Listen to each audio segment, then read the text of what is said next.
जय हिंद दोस्तों। अगर आप भारत के ग्रामीण क्षेत्र जैसे गांव या ढाणियों में रहते हैं या कभी आपका इन क्षेत्रों में जाना होता है तो अक्सर देखा जाता है कि गांव की महिलाएं लाइनों में लगकर अपने सिर पर पानी ले जाती हुई दिखाई देती है। फिल्म, टीवी और सीरियल्स में भी अक्सर ग्रामीण भारत का चित्रण करने के लिए अधिकतर पानी भरती हुई महिलाओं को ही दिखाया जाता है। ग्रामीण भारत की छवि को दिखाने के लिए महिलाओं का पनघट से रिश्ता दिखाना एक परंपरा सी बन चुकी है, लेकिन शायद अब ये दृश्य आपको गाँव में कम ही देखने को मिलेंगे। अब शायद ही गांव की महिलाओं को मजबूरी में ही पानी लाने के लिए जाना पड़ता होगा। इसकी वजह है साल 2019 में जल जीवन मिशन के तहत लॉन्च हुआ हर घर जल कार्यक्रम। आपको जानकर हैरानी होगी कि हर घर जल योजना से जहां ग्रामीण परिवारों को घर पर ही शुद्ध पानी मिलने लगा है, वहीं अशुद्ध पानी की वजह से होने वाली बीमारियों में भी कमी आई है। और सबसे बड़ी बात कि इस योजना से देश की अर्थव्यवस्था को भी बेनिफिट हो रहा है।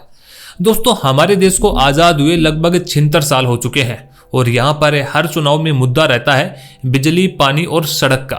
लेकिन अफसोस की बात है कि इतने सालों के बाद भी लोगों को ये बेसिक फैसिलिटीज नहीं मिल पाई। शायद इसीलिए 15 अगस्त 2019 को भारत सरकार द्वारा जल जीवन मिशन के तहत हर घर जल योजना की शुरुआत की गई। जीवन मिशन को लेकर के आगे बढ़ेंगे, जिसका मकसद है कि साल 2024 तक देश के हर ग्रामीण परिवार को नल से जल उपलब्ध करा दिया जाए। दोस्तों, दुनिया में पानी को लेकर चलाया जाने वाला ये सबसे बड़ा मिशन है। दुनिया भर की एजेंसियों की निगाहें इस मिशन पर है। कई तरह की स्टडीज हो रही हैं। WHO ने भी इस पर अपनी एक स्टडी की है जिसके बारे में अभी हम बात करेंगे। लेकिन पहले यह समझते हैं कि जल जीवन मिशन इतना कामयाब कैसे हो रहा है। देखिए, जब 2019 में यह मिशन शुरू किया गया था, उससे पहले 2018 में नीति आयोग की एक रिपोर्ट आई थी जिसके अनुसार भारत की आधी आबादी गंभीर जल संकट का सामना कर रही है। ऐसे में भारत जैसे देश में जहां पर दुनिया की सबसे ज्यादा जनसंख्या है, वहां पर पीने के साफ पानी की उपलब्धता कराना एक बहुत बड़ी चुनौती है। जल जीवन मिशन से पहले भी ग्रामीण एरियाज में ड्रिंकिंग वाटर सप्लाई करने के लिए कई प्रकार की स्कीम्स चल रही थी, जैसे कि एक्सीलरेटेड रूरल वाटर सप्लाई के नाम से एक प्रोग्राम चल रहा था जिसे 1972-73 में शुरू किया गया था। फिर 2009 में इस प्रोग्राम का नाम बदलकर राष्ट्रीय ग्रामीण पेयजल कार्यक्रम कर दिया गया। लेकिन कोई भी प्रोग्राम ऐसा नहीं था कि सैचुरेशन मोड का प्रोग्राम हो जिसमें हर घर तक जल पहुंचाया जा सके। अब जल जीवन मिशन की खासियत यही है कि एक तो इसमें क्वालिटी पर काफी जोर है। पानी पहुंचाना ही नहीं है बल्कि वो शुद्ध पानी पहुंचाना है। और दूसरी बात कि इसकी उपलब्धता पर्याप्त मात्रा में पहुंचे, यानी जितनी आवश्यकता होती है। इसके लिए सेट किया गया है कि प्रतिदिन 55 लीटर पानी हर व्यक्ति को मिले। सबसे बड़ी बात की क्वालिटी पर और फंक्शनलिटी पर बहुत जोर दिया गया है। अक्सर सरकारी योजनाओं में देखने को मिलता है कि केवल एक इंफ्रास्ट्रक्चर बना करके छोड़ दिया जाता है, जैसे कि नल तो लगा दिया लेकिन नल से पानी नहीं आ रहा हो। वहीं योजना के लिए बजट तो पास कर दिया जाता है लेकिन उसका प्रॉपर रूप से सही प्रकार से उपयोग नहीं किया जाता है। तो इस प्रकार की चीजों से बचने के लिए इसकी पूरी प्लानिंग ऊपर से नहीं बल्कि बॉटम अप्रोच से की गई है, यानी ग्राउंड लेवल से ही सारी प्लानिंग तैयार हुई है। एक तरह से ये कमिटेड कम्युनिटी सेंटर योजना है। लोकल समुदाय को केंद्र में रखकर योजनाएं बनाई जा रही हैं और यहीं से क्रियान्वित की जा रही हैं, जैसे कि ग्राम पंचायत के साथ समन्वय करना, ग्राम पंचायत के प्रतिनिधि हो गए, पानी की समितियां हो गई, इनको साथ लेकर पूरा इंप्लीमेंटेशन किया जाता है। पूरे समुदाय की सहभागिता इस इंप्लीमेंटेशन में कैसे रहे, इसकी मॉनिटरिंग कैसे की जाए, इसके लिए हर घर जल सर्टिफिकेशन की एक प्रणाली विकसित की गई है। इसमें यह प्रावधान किया गया है कि जब भी कोई गांव 100% इस योजना से कवर्ड हो जाएगा तो केवल एक विभाग की या कागजों की रिपोर्ट के आधार पर उसे 100% कवर नहीं माना जाएगा। जब तक कि वहां का समुदाय इसकी पुष्टि नहीं कर देगा तब तक ये नहीं माना जाएगा कि गांव में काम पूरा हो चुका है। उसके लिए ऐसी व्यवस्था की गई है कि गांव में जब काम पूरा हो जाए तो उस गांव में एक ग्राम सभा आयोजित की जाए। उस ग्राम सभा में इस योजना के अधिकारी पूरा प्रस्तुतिकरण करें और बताएं कि क्या ये स्कीम थी, कितनी इसमें लागत आई है और कितने घरों को इसमें कवर्ड किया गया है। और फिर ग्राम सभा सार्वजनिक रूप से एक रेजुलेशन पढ़ करके इस बात की पुष्टि करे कि सभी घरों को पर्याप्त पानी मिल रहा है कि नहीं, नियमित आ रहा है कि नहीं, कहीं अशुद्ध पानी तो नहीं आ रहा। और इस पूरी प्रोसेस का 1 मिनट का वीडियो भी बनाया जाए। तो इस प्रकार की ट्रांसपेरेंसी और इन्फॉर्मेशन में प्रॉपरली कम्युनिटी का इन्वॉल्वमेंट किया जाता है। तो इस प्रकार की कुछ चीजें हैं जो पहले के प्रोग्राम से इस प्रोग्राम को अलग करती है। अगर आंकड़ों में हम इस योजना की सक्सेस को देखें तो जल जीवन मिशन के डैशबोर्ड पर दिखाया गया ये मैप देखिए। ये 2019 से पहले की स्थिति है। ज्यादातर राज्यों में लोगों के घरों में कोई नल कनेक्शन नहीं है और ये वर्तमान स्थिति का मैप है, जिसमें कुछ राज्यों में तो 100% नल कनेक्शन कवर्ड किया जा चुका है और बाकी राज्यों में भी 70 से 75% घरों को कवर किया जा चुका है। दोस्तों, देश में कुल ग्रामीण परिवारों की संख्या है 19,45,57,640। 2019 में जब इस मिशन की शुरुआत हुई थी तो केवल 3.23 करोड़ घरों में ग्रामीण नल कनेक्शन दिए गए थे, यानी केवल 17% कवरेज हुआ था। लेकिन आज ये संख्या 13 करोड़ के पार पहुंच चुकी है, यानी 70% को कवर किया जा चुका है। अब तक 6 राज्य गोवा, तेलंगाना, हरियाणा, गुजरात, पंजाब और हिमाचल प्रदेश यहां 100% कवरेज हो चुका है। 2023 में तो इसमें और भी तेज गति देखी गई है। आंकड़े बताते हैं कि इस साल हर सेकंड एक नल कनेक्शन प्रदान किया गया है।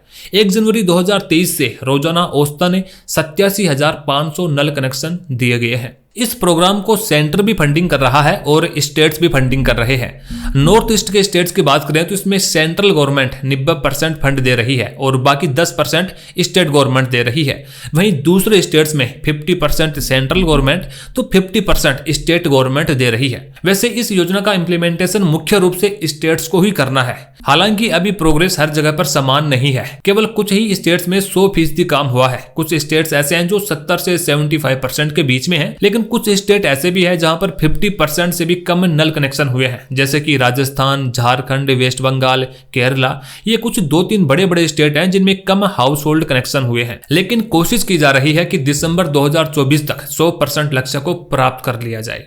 जल जीवन मिशन पर कई स्टडी रिपोर्ट भी रिलीज की गई है, जिनसे पता चलता है कि इस योजना से कितना बड़ा ट्रांसफॉर्मेशन ग्रामीण भारत में हो रहा है।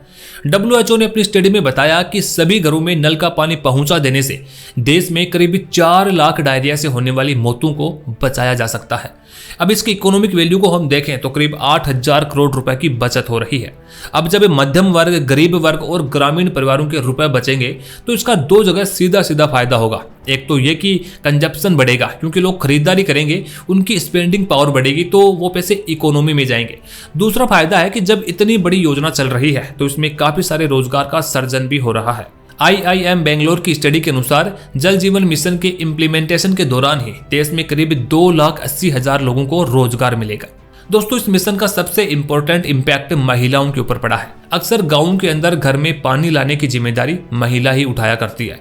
वह रोज पानी इकट्ठा करने के लिए कई बार अपने साथ में अपने बच्चों को और लड़कियों को भी ले जाती है।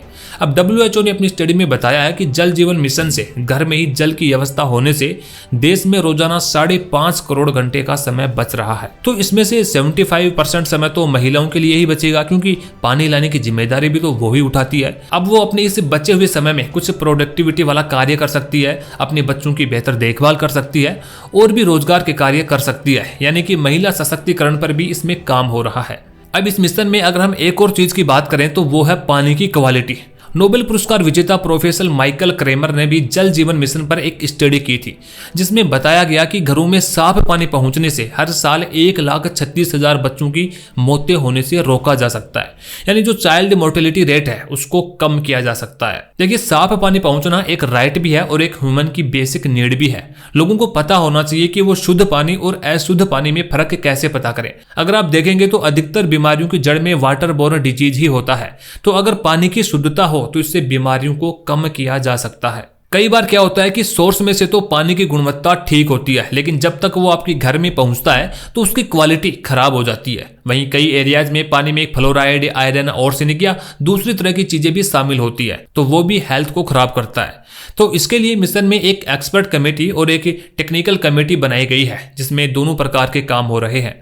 क्वालिटी भी देखी जा रही है और उसकी मॉनिटरिंग भी की जा रही है। काफी संख्या में टेस्टिंग लैब बनाई गई है। कोलकाता में तो इसका पूरा इंस्टीट्यूट ही बनाया गया है। सोर्स में तो टेस्टिंग की ही जाती है, साथ ही साथ जहां पे सप्लाई पॉइंट है वहां पर भी टेस्टिंग की जा रही है और इसके लिए टेस्टिंग किट बनाई गई है। दूसरी चीज जो जरूरी है वो है सोर्स सस्टेनेबिलिटी। देखिए, घर घर में नल पहुंचाना एक इंफ्रास्ट्रक्चर हुआ, लेकिन उसमें पानी कहां से आएगा? जो इंफ्रास्ट्रक्चर बनाए जा रहे हैं वो सस्टेन करें, इसके लिए दो फैक्टर्स जरूरी हैं। पहला तो ये कि जो स्कीम बनी है उसका संचालन नियमित रूप से हो, उसके ऑपरेशंस और मेंटेनेंस ठीक से हो। इसके लिए स्थानीय स्तर पर क्षमताएं विकसित की जाए, क्योंकि ये योजना पंचायतों को ही चलानी है। हर पंचायत से कम एक आदमी ऐसा ट्रेंड किया जाए जो योजना का समग्र संचालन और रख रखाव कर सके। दूसरा फैक्टर है कि सोर्स की सस्टेनेबिलिटी बनी रहे। कहीं ऐसा ना हो कि आज तो नल में पानी आ रहा है लेकिन 2-3 सालों के बाद नल में पानी आना ही बंद हो जाए। अभी ड्रिंकिंग वाटर का मेन सोर्स ग्राउंड वाटर ही है, लेकिन 5 से 10 साल बाद अगर सोर्स का वाटर सूख गया तो फिर पानी कहां से आएगा। तो इसके लिए जरूरी है कि उस ग्राउंड वाटर को रिचार्ज किया जाए। सोर्स की सस्टेनेबिलिटी पर लगातार काम करते रहना होगा। अब योजना के आगे भविष्य की बात करें तो लगभग 19 करोड़ घरों में से 13 करोड़ घरों में कनेक्शन दिया जा चुका है। इसका मतलब 6 से 7 करोड़ घरों में कनेक्शन देना बाकी है और उसकी डेडलाइन दिसंबर 2024 है। तो क्या ये 100% पूरा हो पाएगा? देखिए, जब भी कोई प्रोग्राम शुरू में लॉन्च किया जाता है तो उसकी प्लानिंग बनाने में काफी समय लगता है, एस्टिमेट बनाने में समय लगता है, फिर उसको टेंडरिंग करने में समय लग जाता है। लेकिन जब वो एक बार प्रॉपर रूप से इंप्लीमेंटेशन होना शुरू हो जाता है तो जबरदस्त गति पकड़ लेता है। इस मिशन के शुरुआती साल को हम देखें तो सेंट्रल ने जितना फंड इसके लिए जारी किया था उसमें स्टेट्स ने 10,000 करोड़ से भी कम लिए थे, लेकिन अगले साल स्टेट्स ने पूरे 10,000 करोड़ लिए, फिर तीसरे साल में 40,000 करोड़ रुपए लिए और पिछले साल तो करीब 55,000 करोड़ रुपए सेंट्रल से राज्यों ने लिए हैं। तो इस प्रोग्राम ने समय के साथ गति पकड़ी है और इस साल तो प्रति सेकंड एक कनेक्शन भी दिया गया है। तो पूरी संभावना है कि 2024 में 100% अचीवमेंट को ये प्राप्त कर लेगा। दोस्तों, इस मिशन से सोशल इंपैक्ट, हेल्थ इंपैक्ट और इकोनॉमी पर भी इंपैक्ट पड़ा है और आने वाले समय में एक तरह से 2030 तक पानी की जरूरत भी देश को 2 गुनी हो जाएगी और 2050 में ये जरूरत 4 गुना हो जाएगी। तो ऐसे में ये मिशन भारत के लिए एक बहुत बड़ी भूमिका निभा सकता है। उम्मीद है आपको ये वीडियो काफी पसंद आई होगी। अगर वीडियो अच्छी लगी तो इसे लाइक और शेयर जरूर कर दें। वहीं अगर आपका कोई सजेशन हो तो वो कमेंट में जरूर लिखें। अगर चैनल पर पहली बार आए हैं तो चैनल को सब्सक्राइब जरूर करें।